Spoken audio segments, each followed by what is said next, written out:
नमस्कार, मैं अनुज नरवाल और आज बड़े मुद्दे के साथ हम हाजिर हैं। देश की राजधानी दिल्ली में किसानों का कूच हो गया है, रामलीला मैदान में पहुंच गए हैं। इस पर और गंभीरता से हम बात करने के लिए इसके साइड इफेक्ट क्या होंगे, सरकार के ऊपर क्या चुनाव सर के ऊपर उसका असर क्या होगा, हरियाणा के किसान भी बॉर्डर के ऊपर बैठे हैं। तमाम इतने सवाल हैं कि उनके जवाब लेने के लिए हमारे साथ हेमंत अत्री जी हैं। उनका हमें परिचय करवाओ तो दैनिक भास्कर के वो राष्ट्रीय स्तर पर राजनीति के संपादक रहे हैं काफी वक्त से। हरियाणा, पंजाब और पूरे राष्ट्रीय स्तर पर उन्होंने देखे हैं, कई आंदोलन देखे हैं।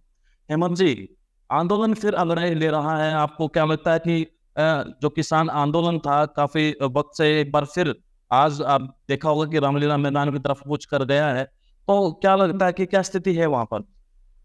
देखिए अनुज जी, बड़ी दुर्भाग्य के साथ एक बात कहनी पड़ती है कि पिछले 4 साल से जो किसान लगातार आंदोलनरत थे, उसके बावजूद उनका पूर्व घोषित कार्यक्रम है आज।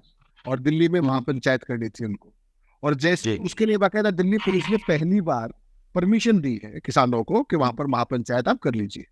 और जब वो किसान वहां हजारों की संख्या में पहुंच चुके हैं, आपने वो तस्वीरें देखी होंगी, मैंने भेजी है आपको, जिसमें वहां पर गंदा पानी, सीवर का पानी भर दिया गया रामला। एक तरफ हजारों किसान वहां पहुंच गए हैं और दूसरी तरफ से वहां पर गंदा पानी कैसे इकट्ठा हुआ।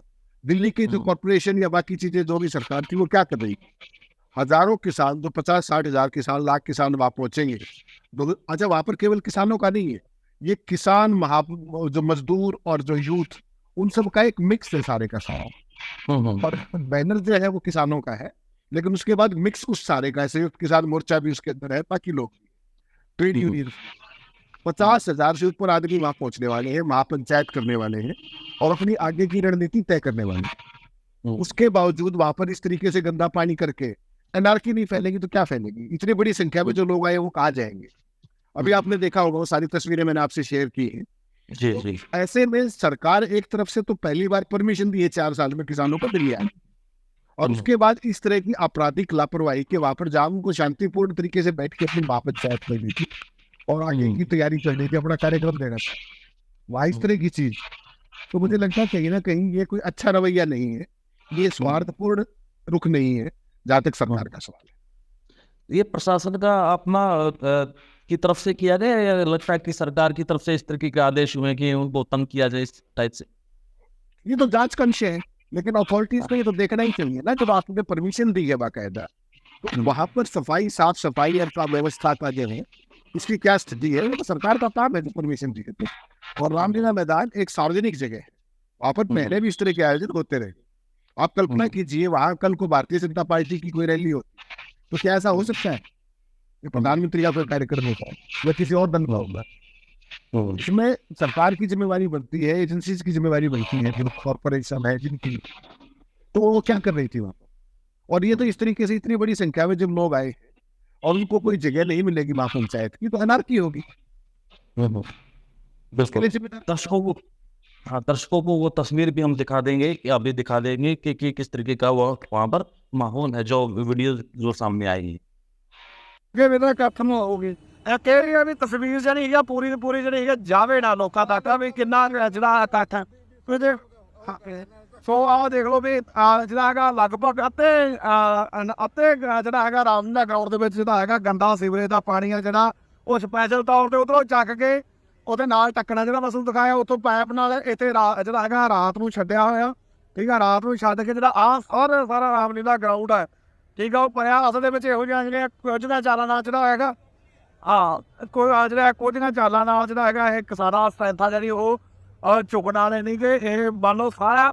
ਪਰ ਇੱਕ ਗੱਲ ਹੈਗੀ ਆ ਵੀ ਸਰਕਾਰ ਜਿਹੜਾ ਹੈਗਾ ਕਿਸ ਤਰ੍ਹਾਂ ਦੀਆਂ ਆਪਾਂ ਕਿ ਛੋਟੀਆਂ ਆਪਾਂ ਕਿ ਗੰਦੀਆਂ ਚਾਲਾਂ ਤੇ ਆਈ ਹੋਈ ਹੈ ਕਿ ਜਿਹੜਾ ਆਹ ਸੀਵਰੇਜ ਦਾ ਪਾਣੀ ਆ ਉਹ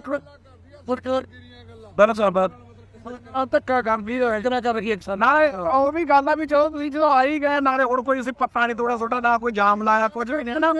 ਸੋ ਜਿਹੜਾ ਸ਼ਾਂਤੀ ਜਿਹੜਾ ਪ੍ਰੋਟੈਸਟ ਆ ਜਿਹੜਾ ਉਹ ਵੀ ਕਰਨ ਨਹੀਂ ਦਿੰਦੇ ਯਾਰ। ਤੁਸੀਂ ਦੇਖ ਲਓ ਵੀ ਉਹਦੇ 'ਚ ਵੀ ਇਹੋ ਜਿਹਾ ਕੰਮ ਆ ਵੀ ਇਹਨਾਂ ਦੇ ਲੀੜੇ ਲਿਬੜਨਾ, ਕਿਉਂਕਿ ਜਿਹੜਾ ਜੇਕਰ सर एक ये है कि जो हरियाणा के बॉर्डर्स हैं उसमें भी किसान बैठे हैं, तो उसका क्या लगता है कि अब बॉर्डर्स पे बैठने का फायदा है क्या?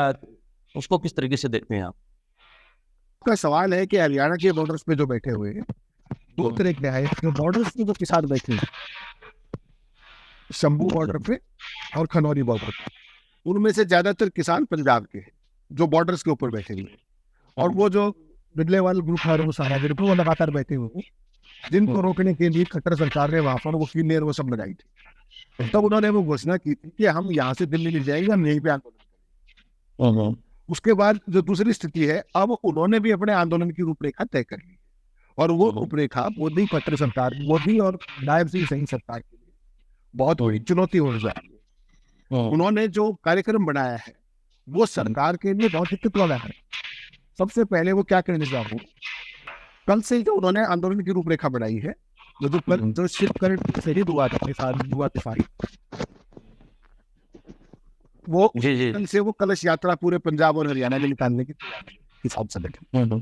तो वो एक इमोशनल कोल्ड होगा किसानों के कॉज के लिए, किसानों की मांगों के लिए, किसानों पे मुद्दे के लिए। सबसे पहले वो ये शाम करने जा रहे हैं। उसके बाद वो हरियाणा में तो बहुत बड़ी महापंचायत करने जा रहे हैं जी। एक महापंचायत वो करेंगे नारनौंद के अंदर, और दूसरी महापंचायत करेंगे वो मोड़ा मंडी अंबाला के अंदर जी। हरियाणा के दो पार्ट है, मोड़ा मंडी अंबाला में पड़ती है और नारनौंद हिसार में पड़ता है। बिल्कुल। तो इन दोनों स्थानों पर महापंचायत आई है जो आंदोलन जो कर रहे हैं वहां पर। और उसके अलावा जो उन्होंने कौन दी बीजेपी के लिए चुनौतीपूर्ण, उन्होंने कहा है कि जब भी चुनाव का जो अभियान शुरू होगा, चुनाव का प्रचार शुरू होगा, उसमें वो कॉल देंगे कि किसी भी बीजेपी के कैंडिडेट को, एनडीए के कैंडिडेट को बिल्कुल मांगे पूरी होने तक गाँव में ना आने दें, उनसे सवाल जवाब करें और सुनने दिखाएं। अगर ये तीन चीज हो गई तो आप सोचिए भारतीय जनता पार्टी का चुनाव हरियाणा का क्या होगा। तो ये मोदी के लिए सीधी सीधी चुनौती है हरियाणा और पंजाब में। इसको कैसे वो काउंटर करेगी, नवीन सरकार आई, किसानों की मांगे माने जाने का तो अब तक कोई संकेत है नहीं। तो ये पूरे हालात एक तरीके से सरकार के लिए, भारतीय जनता पार्टी के लिए बहुत चुनौतीपूर्ण है। और जो सब दिल्ली में हुई है, किसानों को परमिशन देने के बावजूद भी इस तरीके से वहां पर ये हुआ है, गंदा पानी भर दिया गया और कर दिया गया। मुझे लगता है ये आंदोलन कहीं बीजेपी के लिए नासूर साबित ना हो इस पूरे चुनाव कैंपेन के लिए, ऐसी मुझे आशंका है। पिछले लोकसभा में भी अमूमन ऐसी स्थिति थी कि गांव में विरोध काफी हुआ था। उपचुनाव आपने देखे तो हरियाणा की मैं बात कर रहा हूं तो काफी विरोध बीजेपी के सांसदों का, विधायकों का, नेताओं का। तो अब फिर क्योंकि चुनाव सर के ऊपर है, तो इसके क्या आपको लगता है कि इस चुनाव का प्रभाव पड़ेगा इन चुनाव के ऊपर? नहीं, देखिए असर हर चीज का पड़ता है। सबसे महत्वपूर्ण बात क्या है, जब आप कोई भी काम करने चलते हैं या कोई भी चुनाव अभियान चलाने चलते हैं तो आपका माहौल कैसा है, एनवायरमेंट कैसी।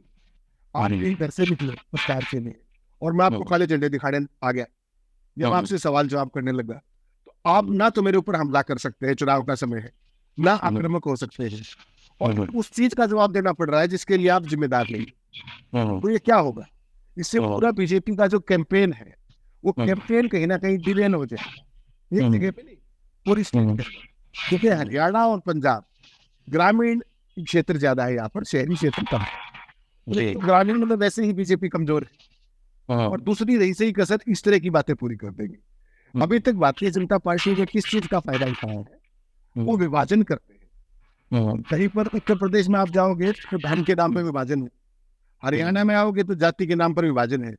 और ये जो विभाजन है धर्म और जाति का है, ये क्या करता है, इसके बड़े तीन महत्वपूर्ण काम रहते हैं जी। ये वोटर को विभाजनकारी जो विभाजनकारी उनके हाथ में सारे खेल का नियंत्रण देता है और वोटर को भ्रमित करता है जी, जिसका परिणाम ये देश लगातार 10 साल से देख रहे हैं। लेकिन किसान अब बहुत समझदार हो गए, वो सारे खेल को समझ रहे हैं। जिस समझदारी के साथ उन्होंने सरकार से टकराव डाला, मुझे लगता है कि अगर ये शांतिपूर्ण ढंग से अपना आगे सरकार से बिना टकराव लिए, तो मुझे लगता है कि भारतीय जनता पार्टी को इस बार इनकी बड़ी बारीकी से पता करनी पड़ेगी, ऐसा मेरा। बिल्कुल, जिस तरीके से आज भी जो दिल्ली का भी है, दिल्ली में भी प्रोग्राम होंगे, और जो आपने बताया कि हरियाणा में भी तो महत्वपूर्ण जो पंचायतें होंगी, उसके बाद भी बहुत सारी चीजें निकल कर आएंगी। और इस आंदोलन की बड़ी बात यह है कि बड़े शांतिपूर्ण तरीके से किसान चल रहे हैं, और आपका भी मानना है कि ये जो शांतिपूर्ण जो रवैया किसानों का है, तो वो कहीं ना कहीं चुनाव पे इफेक्ट करेगा। और अभी क्योंकि चुनाव अभी बिल्कुल सर के ऊपर है, इसका भी हम इंतजार करेंगे और इसमें भी कोई अपडेट होगी तो हम आपसे फिर संपर्क करेंगे सर।